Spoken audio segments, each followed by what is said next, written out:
as too often, of Donald Trump, but of TikTok and the whole China question, Keith. It's dominated the week not only of domestic and international politics, but also of tech. What's happening with TikTok? Well, probably everyone listening to this knows broadly what's happening. The most recent news, and it's changing every day, is that Microsoft have a deadline to acquire TikTok, or some other company, by the way. And a few days after that, Donald Trump plans to ban them, which will be interesting. I don't know how he's going to stop my 13-year-old using it, but we'll see. Maybe there'll be a knock on the door with the TikTok brigade. But your boys are badly behaved generally. I mean, very, very briefly, Keith, for non-insiders like myself, what is TikTok? What's the big deal about it? Well, this is the weird thing. TikTok's a consumer app, not unlike Instagram, but with some very specific features. It makes it really easy for people to take videos of them performing, speaking, whatever. And they're short videos. They're typically either funny or they're entertaining, and some of them are educational. And it's so good at doing that, and so good at delivering the stream to a viewer who can, a bit like Match.com, you can flick to the next one if you don't like it. It's truly good quality stuff made by amateurs, which I know goes against the grain for Andrew Keen, but it is actually good stuff for the most part. Or they're good at filtering out the bad stuff. Maybe that's what they do. What is it? But is it like Instagram? So you follow people and you get followed and all that stuff?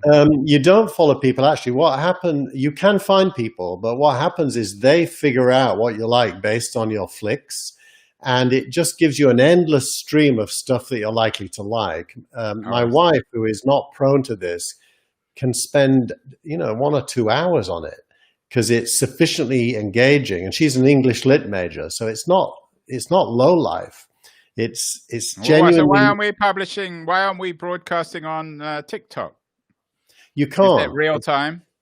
It's not real time. It's pre-built. It's on demand, pre-built, and they give you all the tools to pre-build a video. It really is extremely well done, and it's become addictive, and it's grown very, very big. They've spent close to just over $1 billion, mainly on Facebook ads, getting an audience. So they've been a big spender in the US. And by the way, because it's a consumer app, the data that they take out of it is not that useful to a foreign power. Well, who owns it? I mean, is it privately owned in China? It's owned by a parent company called ByteDance. They're not the only shareholder, but they're the major shareholder. And Microsoft is doing a deal with ByteDance to buy out whatever they end up buying. I think they're still negotiating exactly what they're going to buy. The Chinese version, by the way, is a totally different app, and the data between the two is not mixed. So TikTok data doesn't go to China. You mean American TikTok data? Yeah, well, TikTok is basically American. It's Western anyway. So it doesn't exist in China? No. ByteDance has an app that is very like it that does the same thing, but it's a different app with different data centers and so on.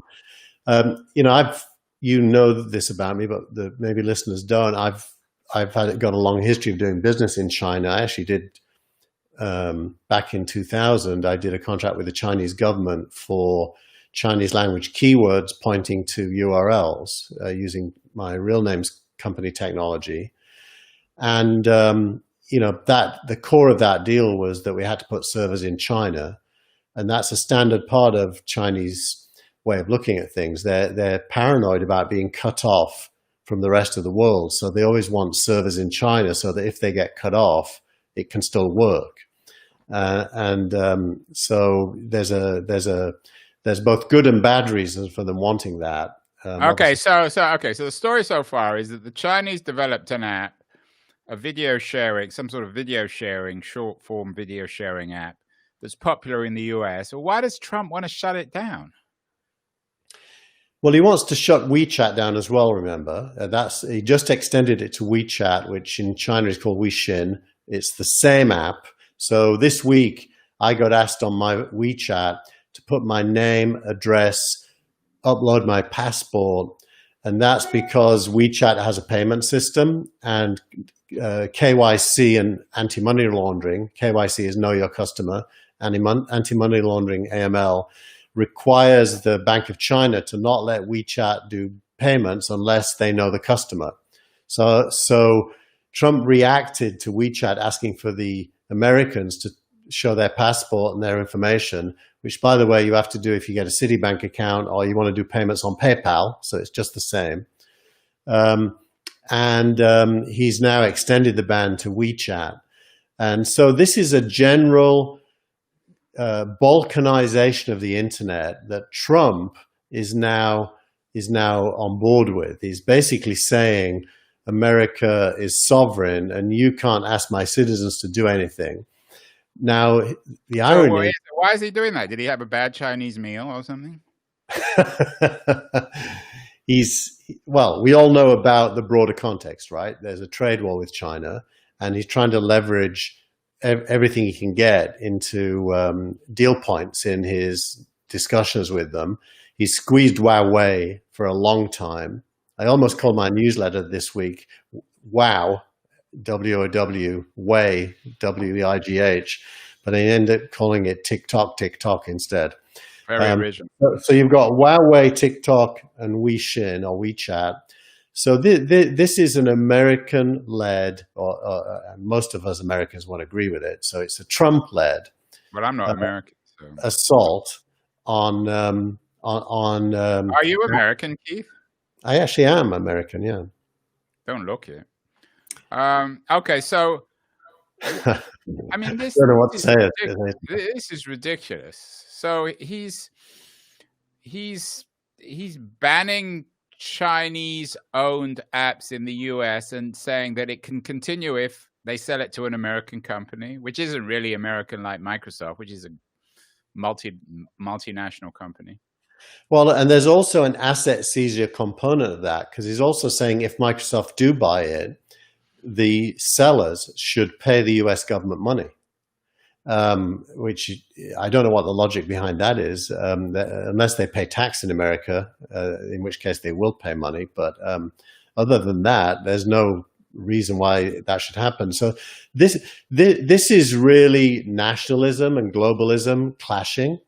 The internet is inherently global, as we know. The whole point of it isn't in China, isn't in Russia, isn't in Iran. It isn't really in America. It isn't in Europe either. I mean, actually, even I've been in China a lot. Anyone savvy can make the internet global. You just have to use tunnels and VPNs, but it's completely doable. Well, there's a lot of things doable, but most people, firstly, it's illegal, and secondly, most people aren't going to do it. They do it. If you look at the BBC iPlayer streams going into China because of VPNs, you'd be shocked. So it's the internet is. I mean, it's an interesting point, Andrew. The internet is not really controllable by nation states. Truly, individual citizens have the tools to do an end around governments and do it all the time. And Bitcoin being one of the more recent examples of that, where money is involved. And that is likely to continue and get more and more significant. At the same time, Silicon Valley is no longer the center of the world. Lots of money is going into startups that start outside of Silicon Valley and outside the US. Some of them become global fast, like Skype did out of Estonia. So it's been happening for a long time. We can anticipate that in the future, most things people want to use could come from anywhere. And so the idea that the national government can get involved, A, is foolish, and B, it goes again. Let's go back to Trump. I mean, it's almost mid-August 2020. The chances are he's got 2 or 3 months left. He's clearly, a charlatan and a clown. I mean, is this just some sort of symbolic sort of symbolically and typically shambolic Trump move to take people's minds off other more important things like the hundreds of thousands of people dying from a virus that he didn't confront properly. I mean, really, is this just Trump again pulling the strings of Twitter and Facebook and the rest of media? Because it just seems absurd. Well, it definitely is that as well. But he's chosen this for a reason. All leaders look for an enemy, right? In politics. The biggest problem with the end of the Cold War was Russia couldn't be an enemy anymore, so they had to find new ones, and that's how Iraq came into the frame. So you always need an enemy. Biden is a poor enemy choice because he's winning. Is Biden on TikTok? I doubt it, but I don't know. Good question. Let's find out. So all you're China obsessed this week, Keith. You're just like Donald Trump, and lots of interesting articles. One from the FT about why Silicon Valley isn't getting this new Cold War with China, and there's this wonderful quote. I wrote it down somewhere that investors, I guess in Silicon Valley, this is what the FT piece says, investors are partying like it's 1999. So we're back in 1999 in terms of the insanity of the market. And are we going to see the crash being driven by a genuine economic Cold War, do you think? I do think that the FT is being a bit flip when it says that. It is the case that investors have been having a good time. Let's be honest. Most of the earnings, making a lot of money anyway. I don't know if it's a good time. Yeah. They're making a lot of money. Is that red wine or Coke, Andrew? Am I allowed to advertise on your show? Diet Coke. Diet Coke. Made in the US, not in China, by the way. I don't think investors are partying at all. I think there is a new set of opportunities for investors. Did you notice this company called RunTheWorld.today? Probably no one's heard of RunTheWorld.today. You told me about that, but let's focus. But wait. Okay, but wait. It has Chinese founders, two of them, young. American Chinese or Chinese? Chinese. And they're here in Silicon Valley, by the way, because they were students at Stanford. And Andreessen Horowitz, I can't remember the exact figure, but I'll tell you all. It's roughly $20 million through 2 rounds has gone into it. So more than went into Clubhouse. And RoundTheWorld.today is a digital platform for any event type. They have hundreds of them. Same week, Li Autos, which is one of 2 Tesla competitors in China, listed on the NASDAQ, raised $1.1 billion from American investors to compete with Tesla in China, with factories in China. So this world, people are partying, and they're partying globally, and they're embracing Chinese-originated technology. China has a plan by 2025 to be as technically, in terms of the value of tech, to be equal to the US. And they're going to get and they're going to get there. So the FT's main point is America's right to be concerned, but there's nothing it can do about it. So Trump is really a sort of digital, well, not a digital version. Trump is a 21st century version of King Canute, and the C is the Chinese. Was it the digital threat or the broader economic threat, do you think? Well, the broader economic threat is a given, right? It's inevitable that China... Threat, I use that. I don't mean to sound like an American nationalist. Threat is just Chinese competition. Yeah. You and me, because you and me are Brits, it's easy for us to understand. If you think of the world economy as a pie chart, and America has a slice, China has a slice, Britain has a slice. Now, if you go back in history and roll it forward, the size of the slices changes. And the British slice used to be the biggest. Then the American slice was the biggest. You know, everyone knows the Chinese slice is going to be the biggest, right? I mean, big shock. Well, America needs to adjust to competing in a world where there's a bigger economy than it. That's fine. Britain did that okay over decades. You can do it. No panic. Trump's panicking. He's kind of trying to slow down or control the outcome. He probably can slow it down, by the way. So he's not stupid. He probably can slow it down. He can't slow down. I mean, in 3 months, he might be able to if he's re-elected, which hopefully he isn't. And what about Microsoft buying TikTok? It sounds like I just made a joke on Twitter saying, what's the best way to kill TikTok? It's by Microsoft buying them. I mean, it's probably not funny to the Microsoft people, but why the hell would Microsoft, firstly, why would they buy a consumer entertainment app? And secondly, everything they touch on the consumer side dies. Look what they did to Skype. So what is going on there? What are they up to?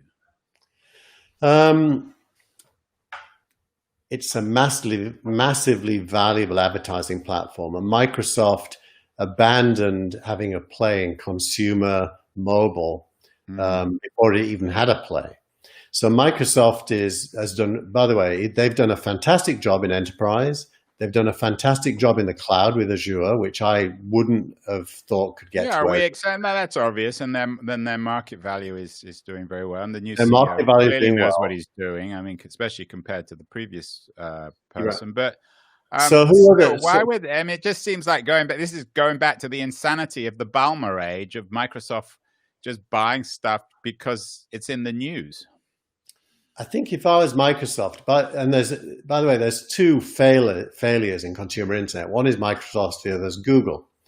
Yeah. If you look at Facebook, Instagram, and WhatsApp as a kind of an agglomeration, and then Twitter as a smaller version of all that, and then Snap as an even smaller version, Microsoft and Google don't have a play with especially young consumers, but with consumers at all, really.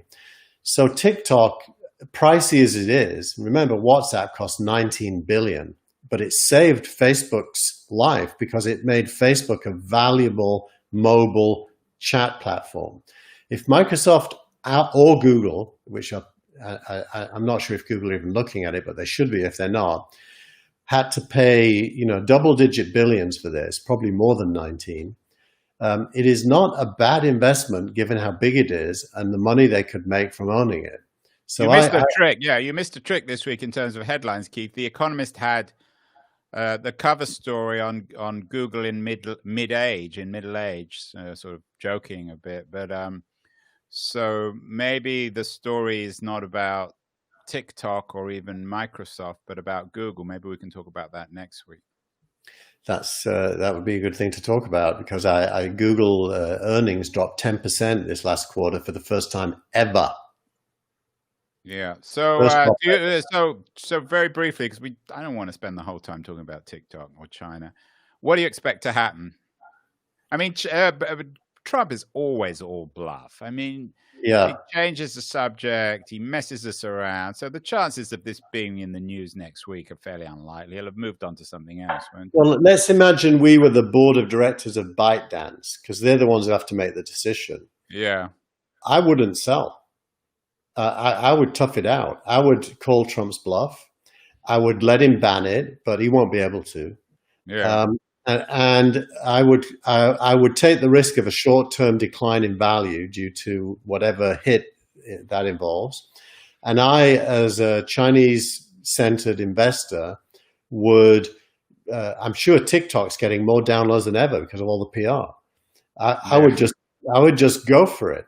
Now, what will actually happen is they'll probably chicken out and take money off the table because it's a lot of money and move on to the next thing. But there will be a next thing. Who will chicken out? ByteDance. And they'll sell. They'll sell, they'll take the money, and then they'll... So you think it'll go for about 20 bill, 25 bill? I'm guessing, well, it depends what they buy. That's one of the things in the newsletter. Yeah. How much it's worth, it depends what they buy. If they buy it worldwide outright, it'll go for more than that. And then just very briefly, what the business model then is advertising. The business model is brand promotion, of various kinds. Brands love it. Are there still any brands? I thought they all went away during the coronavirus crisis. No, funnily enough, they didn't. I mean, Facebook's revenues were up 10% quarter over quarter. Yeah. Facebook should buy it, although I don't think that would get a good reception in Washington, D.C., would it? Zuckerberg is China friendly, which I think is the right thing, by the way. Going all the way back to Nixon, the right strategy for any one American is to be China friendly. I mean, it would sit well within Facebook. It's its natural home, sounds like. Nice brother, nice new brother or sister to Instagram and the rest of the family, right?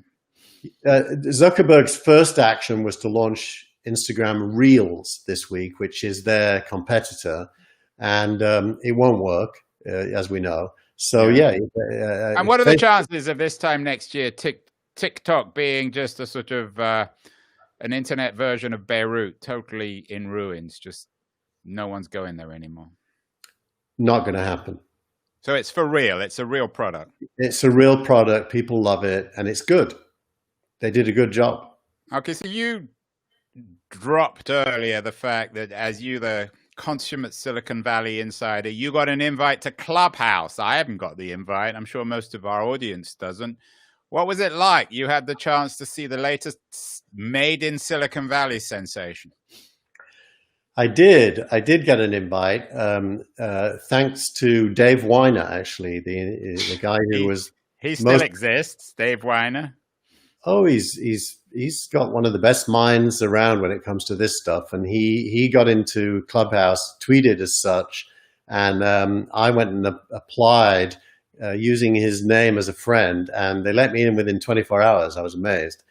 And so I can name drop you, and maybe I'll get in. So what was it like?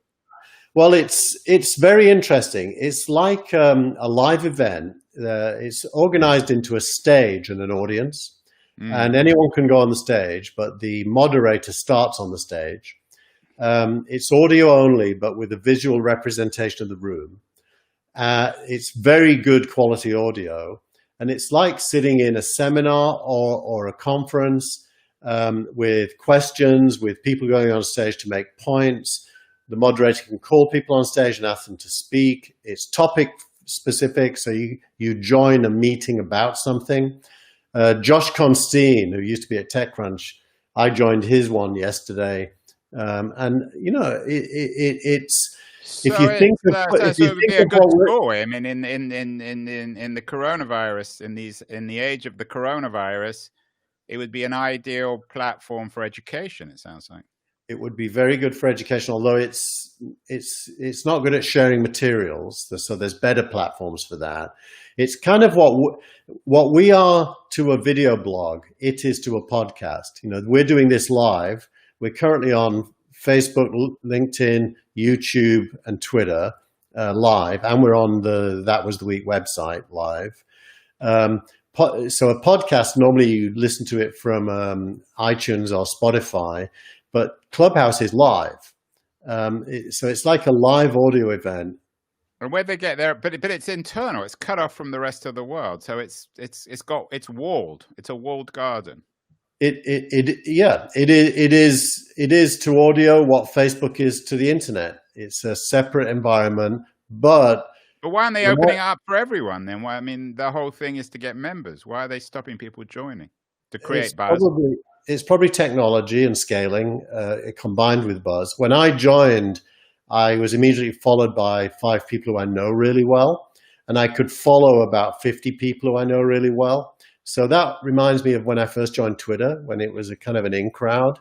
Not that they're better than anyone else. Well, as soon as this call's finished, I am going to join. I'm trying to join. They probably won't let me. If they let you join, Andrew, we can do That Was the Week on Clubhouse as well. Nice. Okay, well, let's end, Keith, on your tweet of the week. I love this bit of the show. It's always my favorite bit. What's your tweet of the week this week? The tweet of the week this week is Jason Calacanis. We got to do. And we all know him. I don't think he needs any introduction. Jason Calacanis, who is a great dad, by the way, and has a young family. In the midst of these guys, the nastier these people are, the better parents. Have you noticed that? Yeah, that was definitely not true of my parents. My mum was nice and nice. My dad was nasty and nasty. Well, you're actually nice and a good parent. I'm Thank. not a good parent, and I'm not very nice. So Oh, shame, shame. Yeah, but there's redemption, Andrew. none. Anyway, anyway, what I was going to say is he tweeted that he wants to pay a teacher to open a private school in his backyard for his kids and up to, I think he said 10 others. I can't quite remember how I'm going to many. read that out because it's a classic Jason provocative tweet. He said, oh no, he said, look here. Looking for the best 4th to 6th grade teacher in Bay Area who wants a 1-year contract that will beat whatever they are getting paid to teach 2 to 7 students in my backyard. And I'm sure his backyard is like half the size of Golden Gate Park. So, and then he has a micro school. And if you know this teacher, refer them and we will hire them. I will give you a 2K Uber Eats gift card, given that Jason was one of the original investors in Uber. I'm sure he's making money out of that too. So what's the big deal about this tweet, Keith? Well, the big deal about the tweet is Jason's a wealthy guy. He talks about that a lot. He's worth more than 100 million, according to himself. Is he richer than you? Oh, he's far richer than me. But I think the Beatles were right. Money can't buy you love. So there you go.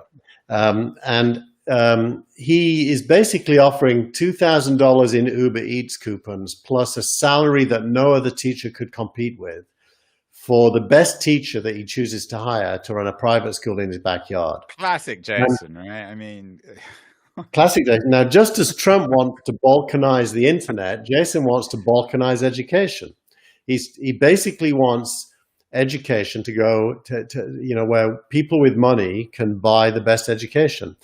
And okay, interesting vote would be how many people agree with him. I suspect more than we would imagine. wow, But yeah, in Silicon Valley, I'm not sure elsewhere. Truth is, education is a societal asset that needs to be shared evenly amongst everyone. Yeah, and this tweet provoked a certain kind of outrage, right? I mean, people were shocked that he was doing this run around public education in such an open manner.